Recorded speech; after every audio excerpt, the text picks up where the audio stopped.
روز بخیر بینندگان عزیز. سرخط خبرهاست منظورتان از استودیوی مرکزی رادیوی آزادی.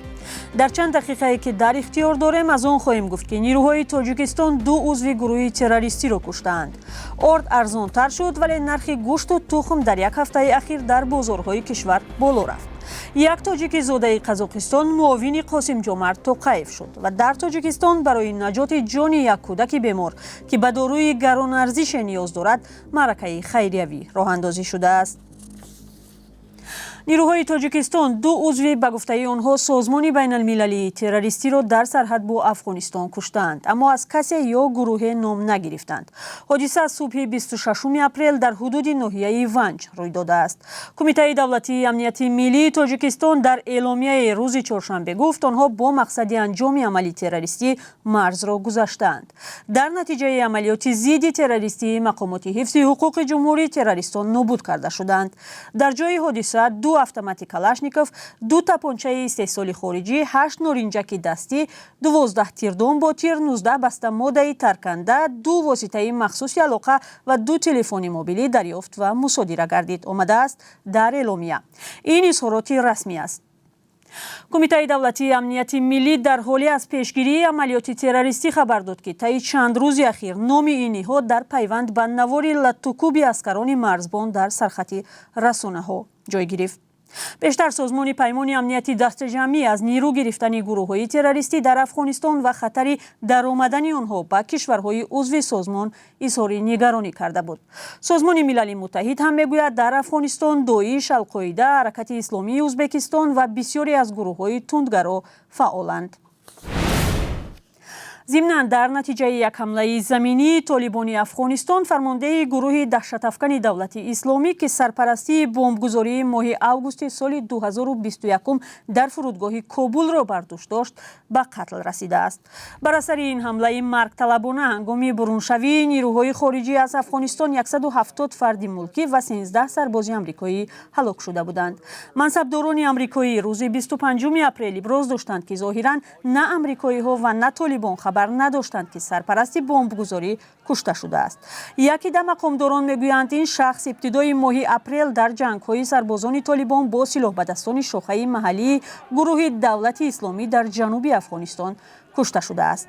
منصبداران آمریکایی گفتند روزهای اخیر نهادهای اکتشافی آمریکا تصدیق قابل اعتماد کشته شدن سرپرست بمبگذاری کابل را پیدا کردند. در یک هفته اخیر در تاجیکستان نرخ ارد و روغن تا 2% پایین رفته، اما ارزش شکر و گوشت گاو و تخم اندک بالا رفته است. در بازارهای کشور نرخ 1 کیلو ارد از 4 تا 6 سومانی بوده است. بر اساس گزارش نوی برنامه آذوقه سازمان ملل متحد که هر هفته نرخ محصولات نیاز اول در بازارهای تاجیکستان را مشاهده می‌کند، نرخ 1 کیلو گوشت در بازارهای کشور از 55 تا 72 سومانی است.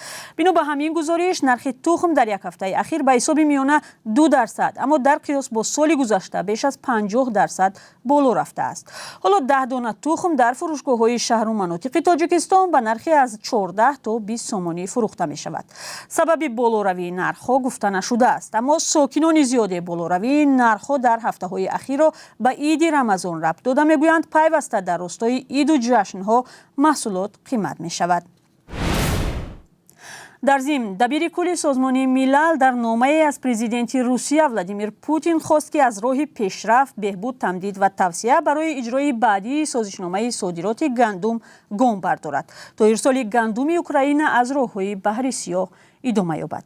این پیشنهاد را آنتونیو گوتریش در یک نامه بیان کرده است. خبرگزاری تاس نوشته است که وزیر کارهای خارجه روسیه در اظهارات گفته است هیچ پیشرفت در اجرای یادداشت میان روسیه و سازمان ملل دیده نمی شود. تفصیلات بیشتر را در این باره امروز در برنامه اخبار آزادی پیشنهاد شما میکنیم. و خبر دیگر، اکبرجان اسماعیلوف تاجیک زاده قزاقستان معاون رئیس اسامبله خلق‌های این کشور تعیین شد. انجمن را پرزیدنت قاسم جمعت توقیف راهبری دارد. اکبرجان اسماعیلوف به رادیوی آزادی گفت او را به این مقام روز 24 اپریل تعیین کردند. او سال 1988 در ولایت اولوتاوی قزاقستان و در عائله روحانی تاجیک یحیی خوجا اسماعیلوف زاده شده است. تحصیل میانه را در قزاقستان گرفت و سال 2016 دانشگاه مدینه را ختم کرد. با صاحبکاری مشغول است و 3 شرکت تجارتی را اساس گذاشته است. از سال 2017 تا 2022 رهبری مرکز تاجیکان شهری استانه بود. از ماه سپتامبر سال 2022 رهبری مرکز جمهوری فرهنگی و اتنیکی تاجیکان در قزاقستان است. و کاربران تاجیک شبکه‌های اجتماعی با راه اندازی معرکه تلاش نجات جان طفل را دارند که به یک بیماری نادر گرفتار است. سلیمان محیدین زاده خردسال به داروی نیاز دارد که نرخش 2.5 میلیون دلار بوده است. این دارو زولگنسما نام دارد و گفته می شود گران ارزش ترین دارو در جهان است. زولگنسما برای معالجه بیماری نادری اطرافی موشک‌های ستون مهره استفاده می شود. طفل 2 ساله تاجیک هم از این بیماری اذیت می کشد و پزشکان گفتند یگانه راه برای زنده ماندن او استفاده همین داروی گران ارزش است. با معرکه نجات طفل بیمار آوازخوانان معروف، بلاگران و کاربران زیادی شبکه‌های اجتماعی همراه شدند. این اقدام در پایگاه خیروی گوفندمی هم راه اندازی شده است. حالا سلیمان با مادرش در یکی از بیمارستان‌های روسیه بستری است. و در این لحظه برنامه درباره قرب اسعار خارجی در تاجیکستان میگویم. بانک ملی امروز 26 اپریل 1000 روبل روسی را 133 سومانی، 1 دلار را 10 سومانی و 91 درم و 1 یورو را 12 سومانی مقرر کرده است. چند خبر بود در سرخط رویدادها منظور شما. سپاس که تا این لحظه برنامه را تماشا کردید. خبر و گزارش‌های بیشتر را در برنامه اخباری آزادی انتظار باشید. تا ملاقات در آن برنامه، خدا نگهدار.